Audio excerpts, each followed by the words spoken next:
Bonjour à tous, j'espère que vous allez bien. On se retrouve aujourd'hui pour une nouvelle vidéo. Donc, nouvelle recette en ma compagnie. Donc, on va partir sur des croissants aujourd'hui. Donc, vous allez voir que c'est toujours aussi simple à réaliser, hein. Il suffit de bien écouter la vidéo et puis voilà, ça se passe comme une lettre à la poste. Donc, si vous êtes prêts pour la recette, on va pouvoir attaquer. Nous avons besoin de 375 g de farine type 45, 15 g de levure biologique. Si vous n'avez pas de levure fraîche, si vous avez de la levure déshydratée, eh ben vous la trempez un petit peu dans l'eau avant de l'utiliser. Donc pour 15 g de levure biologique fraîche, vous utiliserez 6 g de déshydraté avec 10 g d'eau tiède. Je vous ferai prochainement une recette sur la levure biologique déshydratée et fraîche. Comme ça, ce sera plus facile au niveau des explications. Et je vous donnerai aussi les proportions. Il nous faut également 188 g de lait, 38 g d'œufs, 25 g de sucre et 7,5 g de sel.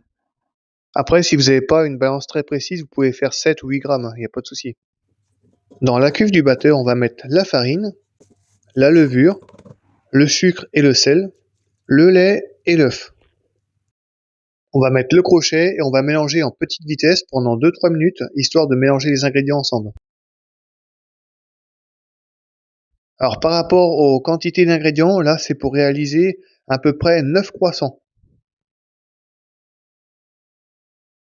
Au bout de quelques minutes, tous nos ingrédients sont bien mélangés ensemble, donc on va pouvoir pétrir la pâte. Donc on va mettre en deuxième vitesse pendant 3-4 minutes. Une fois que les 3-4 minutes sont écoulées, on va pouvoir éteindre le robot et on va laisser la pâte reposer un peu.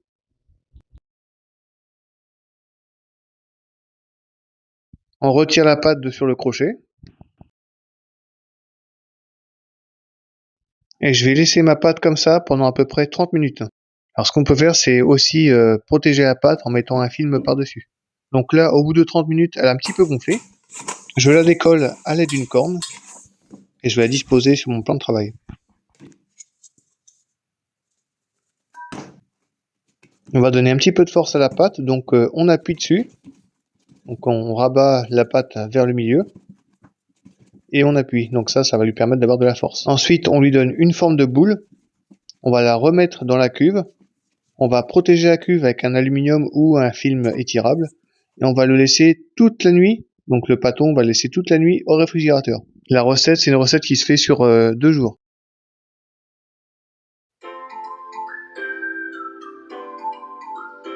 Le lendemain, nous avons besoin de notre pâton de croissant et 200 g de beurre. Le lendemain, on va sortir le beurre du réfrigérateur et à l'aide du rouleau, on va taper dessus. Donc on va l'aplatir pour lui donner une forme bien carrée et de façon à ce qu'il soit beaucoup plus fin. Alors ce que je fais moi personnellement, c'est que je tape mon beurre, ensuite je coupe les côtés pour lui donner une forme bien carrée et je continue à l'aplatir.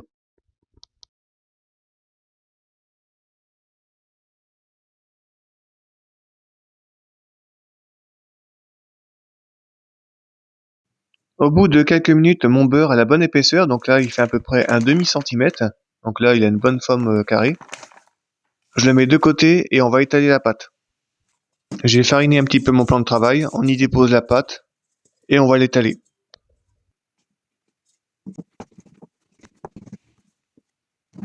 Par rapport à la longueur de la pâte, il suffit simplement d'étaler au rouleau, ou fariner quand ça colle un peu, et de déposer le beurre par-dessus pour voir si en fin de compte la pâte est plus longue que le beurre. Donc là vous allez voir qu'on peut le recouvrir, donc là la taille est bonne. Donc je le mets bien au milieu, j'appuie bien, et on va refermer comme une enveloppe. Une fois que le beurre est bien emprisonné dans la pâte, on va pouvoir l'étaler, de façon à pouvoir faire le tourage. Alors pour cette recette, moi j'ai fait un tour simple et un tour double, mais je vais vous expliquer en quoi ça consiste. C'est parti, on va étaler la pâte de façon à obtenir une longueur d'à peu près 60 cm, donc c'est facile, c'est la longueur de mon rouleau, donc ça aide pour savoir si on est dans la mesure ou pas. Si vous avez l'habitude de regarder mes vidéos, vous savez que quand j'étale une pâte, à chaque fois je la souffle pour qu'elle se rétracte, pour éviter qu'elle se déforme à la cuisson. Donc c'est simple, vous prenez votre pâte et vous la soulevez comme ça, donc là elle est en train de se rétracter impeccable, on va pouvoir continuer à l'étaler. N'hésitez pas à fariner le plan de travail si vous sentez que votre pâte est difficile à étaler.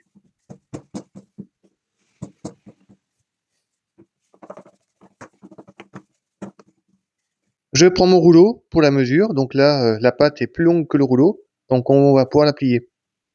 Pour ce premier tourage, on va faire un tour simple. Donc c'est-à-dire qu'on va plier la pâte en 3.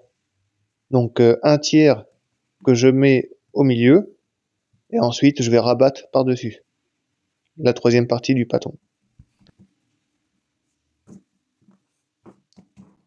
Et c'est reparti, on va étaler notre pâton de façon à ce qu'il mesure à peu près 60 à 70 cm. Donc je mets un petit peu de farine pour pas que ça colle. Et hop, on prend le rouleau, c'est parti.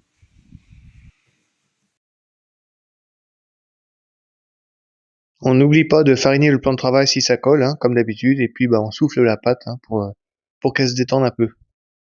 À savoir que la recette des croissants, c'est prévu pour faire des croissants aux amandes pour la prochaine recette. Donc là, il va y avoir la chandeleur, donc je vais vous proposer une recette de crêpes.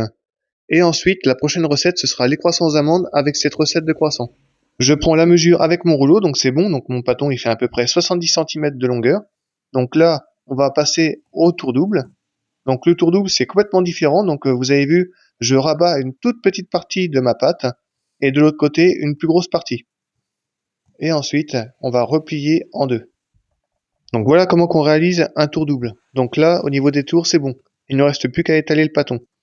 Vous allez voir que c'est beaucoup plus difficile à étaler puisque le beurre commence à prendre un peu en température et puis la pâte, on l'a pliée, donc ça lui donne un petit peu de force, donc c'est plus compliqué à étaler. Donc ce qu'on va faire, c'est qu'on va simplement étaler un peu le pâton pour l'affiner et on va le mettre au congélateur. Pendant ce temps-là, il va se reposer, il va se radoucir et ce sera plus facile à étaler. Là, le pâton fait à peu près 2 cm d'épaisseur, donc ce que je vais faire, c'est que je vais le couvrir avec un film alimentaire.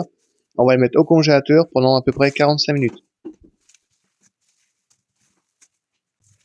Au bout de 45 minutes, on reprend notre pâton et on va l'étaler. Donc là, ce qu'on veut, c'est un pâton de 30 cm par 60 cm. D'ailleurs, c'est pas un pâton, ça s'appelle une abaisse. Une fois qu'on aura la bonne taille de pâte, on pourra découper des triangles de façon à pouvoir rouler les croissants. Donc comme je disais tout à l'heure, on peut en réaliser à peu près 9. Avant de détailler les croissants, on va souffler la pâte une dernière fois et c'est bon. On va pouvoir couper les croissants. Donc pour être sûr, je prends mon rouleau. Donc là, il fait à peu près un rouleau entier et puis la moitié du rouleau. Donc voilà, 60 par 30. Je prends mon couteau de tour. Donc là, cette partie-là, on va pas en avoir besoin parce que du coup, elle est pas jolie. Et pour faire des triangles, ça va pas être facile. Donc je l'enlève. Et ensuite, on va couper des triangles. Donc à peu près tous les 10 cm. À peine. Une fois qu'on a détaillé les croissants, on va pouvoir les rouler. Donc je vais vous montrer la technique pour le faire. Avec mon couteau de tour, je fais une petite fente en plein milieu. Voilà. Donc elle fait à peu près 2 cm. Je soulève les deux extrémités et je les roule. Et ensuite, il ne reste plus qu'à rouler le croissant. Donc c'est vraiment tout bête à réaliser. C'est vraiment super simple. Il suffit simplement de rouler. Et puis le croissant est prêt.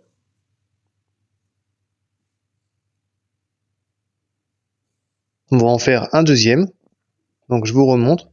On prend notre triangle. On fait une petite fente. On roule les extrémités et après on roule le croissant et c'est terminé. S'il vous reste des chutes de pâte, je vous montre comment on fait. Alors moi, ce que je fais, c'est que je vais en incorporer un petit peu dans le croissant. Donc je prends un petit morceau, je le mets comme ça par-dessus et on va le rouler. On les met sur deux plaques et on va les mettre à pousser. Je prends un récipient avec 300 g d'eau bouillante et on va le mettre dans le four. Le bol d'eau bouillante en bas et les croissants par-dessus. On ferme le four et on va laisser comme ça pendant 10 minutes. Au bout de 10 minutes, on va retirer le saladier et on va refermer le four et on laissera pendant 30 minutes pousser. Une fois les 40 minutes totales de pousse terminées, on mettra les croissants au congélateur et on mettra le four à préchauffer pendant 10 minutes à 200 degrés. Alors moi j'ai mis qu'une seule plaque parce que l'autre je vais la congeler. Mais si vous voulez cuire les 9 croissants, vous mettez les deux plaques à pousser puis vous cuisez dans votre four les deux plaques en même temps. Voilà.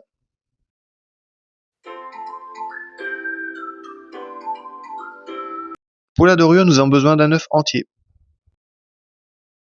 Les 40 minutes de pousse sont terminées, donc je vous explique un petit peu pour résumer ce qui s'est passé. Donc on a mis nos croissants à pousser 10 minutes avec le saladier, ensuite on l'a retiré, on a remis 30 minutes de plus sans le saladier. Par la suite, on a mis nos croissants au congélateur pour stopper le chaud, pour que le beurre y durcisse un peu. Et pendant cela, on a mis le four à préchauffer à 200 degrés. Alors pourquoi on remet nos croissants au congélateur après les avoir mis à pousser? Tout simplement que pour pas éviter d'avoir de mauvaises surprises.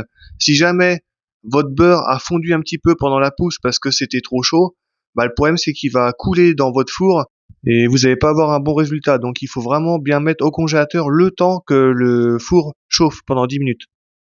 Donc là, j'ai battu mon œuf avec mon pinceau, j'en étale un petit peu partout sur mes croissants, et une fois qu'ils sont tous dorés, on va pouvoir enfourner. Donc on enfourne à 200 degrés pendant 5 minutes, et ensuite on va rajouter 10 minutes à 180 degrés. Allez, c'est parti, on enfourne, et là, c'est le moment satisfaction. Donc là, je vous montre le résultat à la sortie du four. Donc moi, je les trouve magnifiques, ils sont vachement bien développés, c'est nickel. J'espère que la vidéo vous donnera envie de les réaliser et d'y goûter. La recette des croissants est terminée. J'espère que la recette vous plaira, que vous la trouverez facile. N'hésitez pas à mettre en commentaire si jamais vous avez des difficultés ou si vous avez des problèmes dans votre recette. Je réponds régulièrement à tous les commentaires. Je vous souhaite une excellente journée et vous dis à la prochaine pour la Chandeleur. Salut!